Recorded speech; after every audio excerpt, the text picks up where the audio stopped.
Hello and welcome back to Liana's Kitchen. Today I'm finally sharing a much requested review of the Ninja Foodie blender and soup maker. If you've followed my blog or used any of my recipe books, you'll know I've been using soup makers for years. My first soup maker was a Morphy Richards back in 2016, and then when Ninja released their soup maker a few years later, I bought that one too. I've now been using it for around 6 years and I get asked all the time whether it's worth buying. In this video, I'll be sharing everything you need to know about the Ninja soup maker so that you can decide for yourself whether it's the soup maker for you. This is just a brief overview of the Ninja. For more details on each function, please carry on watching the rest of the video. It has a 1000 watt motor, making it powerful enough to blend through frozen ingredients as well as help blend a soup really smooth. It has 10 preset programs, and later on in the video I'll go through each one in more detail. Programs are smoothie, frozen drink, smooth soup, chunky soup, dessert, milkshake, jam, sauce, chop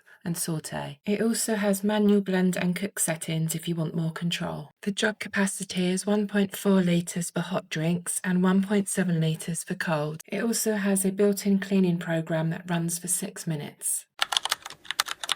At the time of recording this video, this is what I received in the box. So this is an inspiration guide which shows you how to load the soup maker for the different functions, together with a reasonable amount of recipes to get you started. I always like to follow the recipes provided by the manufacturer, as they give me an idea on how to create or convert other recipes. There's also an instruction manual with all the information you need to get started. So this is a cleaning brush, which is handy for getting under the blades. Next is the jug itself. The middle of the lid comes out, allowing easy access to the soup maker for adding things, and it also doubles up as a small measuring cup. It also comes with a tamper, which fits neatly inside the hole in the lid, which is handy for pushing down ingredients so that they reach the blades at the bottom. It's also great for mixing ingredients in that you might have forgotten to add. This is the base and motor of the soup maker, and where the display is for the various different programs and functions. This is a rubber insert which can be taken out to be washed in between uses. One thing that definitely stands out about the Ninja soup maker is the size and weight. It's a lot taller and heavier than most other soup makers. If you're used to something like the Morphy Richards, you'll notice the difference straight away. In terms of actual dimensions, the Ninja comes in at 45 centimetres tall, and the empty jug on its own weighs roughly 2.5 kilograms. The Morphy Richards, by comparison, is much shorter and lighter, with a height of 32 centimetres and a weight of roughly 900 grams. So the Ninja soup maker jug can feel heavy, especially once it's full of soup. For me, this is the biggest downside of the Ninja compared to other models, as the jug weight won't be ideal for everybody, but at the same time, it's quite clear why it's been built this way. It needs that extra size and sturdiness to handle everything it's capable of doing. If you're worried about lifting the jug when it's full, there are ways around it. You don't have to pour it from the jug. You can ladle the soup straight from the jug into bowls or into storage containers. Now let me run through each of the functions to show you what each one does. The chop function is one that I use all the time, mainly for chopping up onions and garlic really small. I just quarter the onion and then add everything to the jug.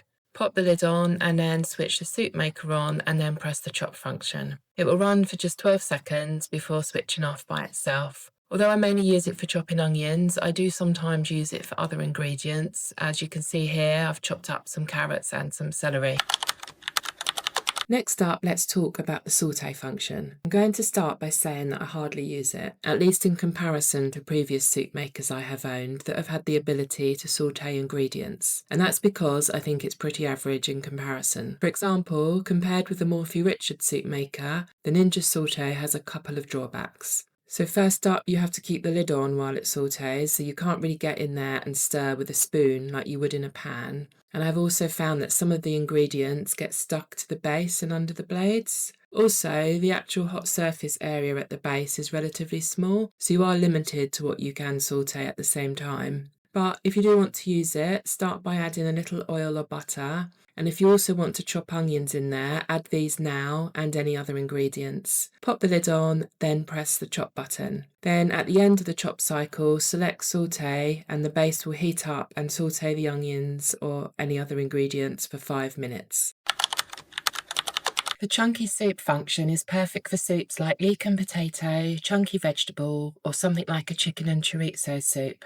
This program gently cooks the ingredients through a mix of heating and stirring cycles, and then twice during the program, the Ninja does a few short pulses. The first pulse happens at 19 minutes and 55 seconds, and the second one at 10 minutes and 55 seconds. These little bursts don't blend anything completely smooth, but they do chop up the ingredients a little bit, so it's not a true chunky soup.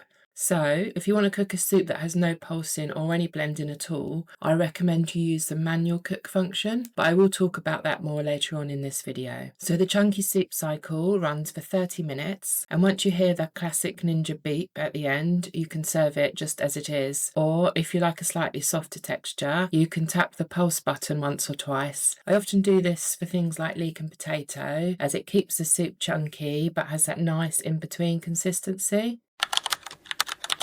I would say that smooth soup is my most used function. I use it to make all my favourite soups, including tomato, chicken, butternut squash. What I really want to tell you about the smooth soup function is how well it blends up the ingredients. So there's no need to peel the skin from most things. As an example, I often just wash, chop and add potatoes, sweet potato, tomatoes, carrots, and the soup maker will cook and blend them up so smooth you wouldn't know that any skin has been added. The good news is you can also use frozen ingredients. I don't love prepping some foods, so I'll often use frozen prepared chunks that can go straight into the soup maker. And with a 1000 watt motor, it is powerful enough to blend through fibrous foods as well as frozen ones. And it really is as simple as adding everything to the soup maker jug. You can roast some ingredients first to bring out more of the flavour. This works particularly well for foods like tomatoes and butternut squash, but I only ever do this when I have the time. Mainly I just add everything raw to the soup maker. And speaking of using raw ingredients, let's talk about adding uncooked meat to the Ninja Soup Maker. This is definitely a huge plus point for me. Although a soup is a great way to use up leftovers, including cooked meat from, say, a roast dinner, I do prefer the option to be able to use raw meat directly in the soup maker. I typically use boneless chicken thighs, but sometimes I use chicken breast. Both work well. You can also use mince or really any cut of meat that will be cooked and soften up enough in the 30-minute cycle.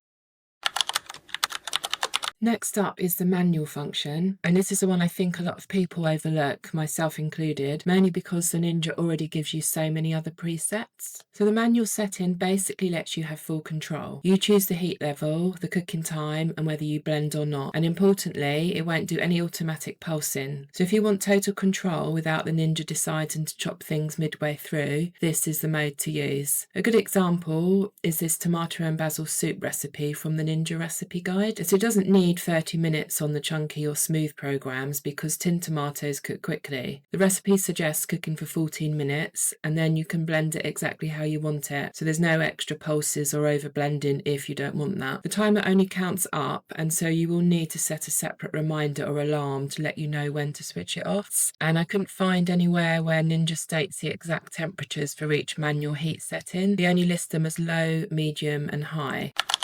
The sauce function is another one of those settings that I don't use very often, but I have made it for the odd pasta or curry sauce in the past. The sauce program is designed to cook ingredients gently while regularly stirring them. It runs for 30 minutes and 30 seconds, and it behaves much more like a slow, controlled simmer.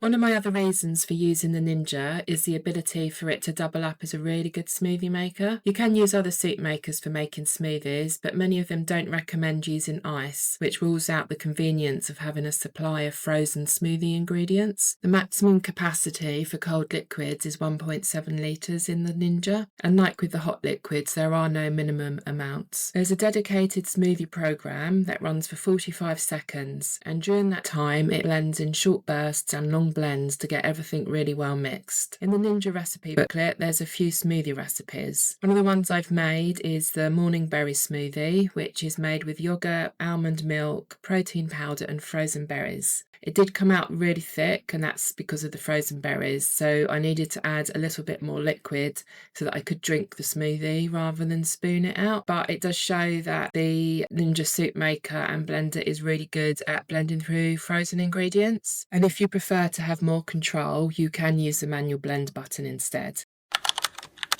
The Ninja also has a milkshake function, which is really similar to the smoothie setting, but designed specifically for thicker, creamier blends. To make it, I followed the recipe in the Ninja booklet. I added ice cubes, vanilla ice cream, whole milk, and a splash of vanilla extract. I put the lid on, pressed the milkshake. The program blends in short bursts to break up the ice, and then finishes with a longer blend so everything goes completely smooth. And the result was a really thick cafe-style milkshake, cold, creamy, and really well blended with no icy lumps. So the Ninja also has a frozen drink function, which is basically designed for anything icy. It runs for 1 minute, and during that time it uses a mix of strong blending and pulsing to crush frozen fruit or ice into a slush-like texture. I tested it by making the strawberry frosé from the Ninja booklet. It's literally just rosé wine, fresh mint, and a big pile of frozen strawberries. Everything goes into the jug and you press the frozen drink, and then it turns into a really nice icy slushy drink.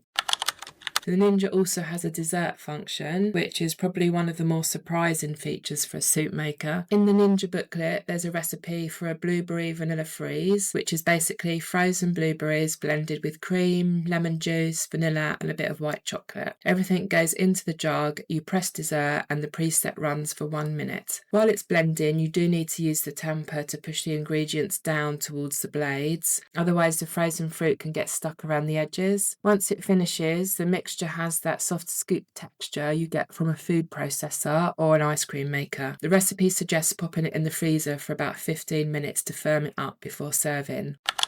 A jam setting sounds really good in theory. The idea is that you can make small batches of homemade jam without standing over the hob watching it bubble away. And the program itself is simple enough to use. You add your fruit, sugar, lemon juice, and pectin to the jug. Press chop to break everything down, then press jam. The preset runs for 30 minutes, heating and stirring as it cooks the mixture down. Now, to be honest, I haven't had a huge amount of success with this function so far. I've tried making jam with separate pectin and granulated sugar, and then I've tried it again using jam sugar with added pectin, but each time my jam hasn't really set the way it should. It ends up more like a thick sauce than a proper spreadable jam, and that could absolutely be down to me. I mean, I'm no jam expert, and jam isn't something I tend to make myself. I tend to buy pre-made jam. The good news is though, even my slightly runny batches were still tasty. If you have successfully made jam in the Ninja Soup Maker, please do let me know in the comments. The good news is that it does have a built-in clean program. You add about 700 millilitres of warm water and a small squeeze of washing up liquid. Don't be tempted to add too much washing up liquid and water, as you'll soon see it leaking out the lid and going everywhere, and I speak from experience. So next, you put the lid on and press clean. The program runs on a 6-minute hot wash cycle. It heats the water, blends it, and loosens most of what's stuck to the jug, but it doesn't always clean everything perfectly. If you made something thick, creamy, cheesy, or anything like jam, you'll usually still need to go in afterwards with a little brush. And because the jug has a heating element built into the base, you can't submerge it in water or put it in the dishwasher. The lid is dishwasher safe, and it's worth removing the rubber seal and cleaning behind it because that's where lingering smells tend to hide. I've found the smell from soups like leek and potato or curries can hang around there, which obviously isn't ideal. And also a couple of extra cleaning tips that I've found that make a difference is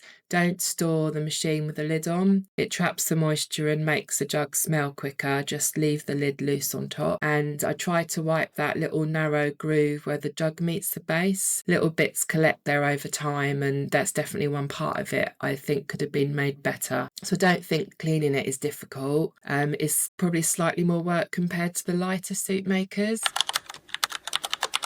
So it's good to know with the Ninja Soup Maker is that you can buy replacement parts directly from the Ninja Kitchen website. They sell things like lids, seals, tampers and cleaning brushes, and you can usually order a replacement jug too if you ever need one. So you don't really need any accessories for a soup maker. Everything you need to cook is built into the machine, but there are a few extras that make life a little bit easier. So for storing leftover soup, I love to use a microwave safe jug like with one of these. They're really handy because once the soup is cooled, you can just pop the whole jug straight into the fridge and reheat it later in the microwave. And if I'm batch cooking and freezing soup, I also use silicone portion trays, and once they're solid, you can pop the soup blocks out and transfer them to a freezer bag bag, so you can reuse the trays straight away for something else. A good soup flask is also worth having, especially if you like taking homemade soup out and about. I have thermos flasks and a show flask, and they keep soup hot for hours. So if you're new to soup makers or you just want more ideas for what to make in the Ninja, I've got a few resources that might help you out. First, I run a soup maker recipes Facebook group where people share what they're cooking, they swap tips and ask questions. It's a really lovely community and a great place to get inspiration. I also have a whole section on my blog dedicated to soup makers with around 100 tried and tested recipes, including plenty that I've developed specifically for the Ninja. And of course, you can find lots more soup maker recipe videos here on my YouTube channel. Just check out this playlist and you will see all the ones that I've uploaded, and I upload more all the time, so do subscribe and you will find out when any new ones get uploaded. And if you prefer something you can keep on hand in the kitchen, I've written 3 soup maker books, 2 paperbacks and 1 digital edition. My first paperback was published back in 2016, and the second one includes full colour photos and all the recipes tested in the Ninja Soup Maker. The digital version is available for instant download if you want something you can access on your phone or tablet. I hope you found this review useful. Please do let me know in the comments if you'd like me to do more appliance reviews or if you have any questions about this one. As always, thanks for watching and I'll see you next time.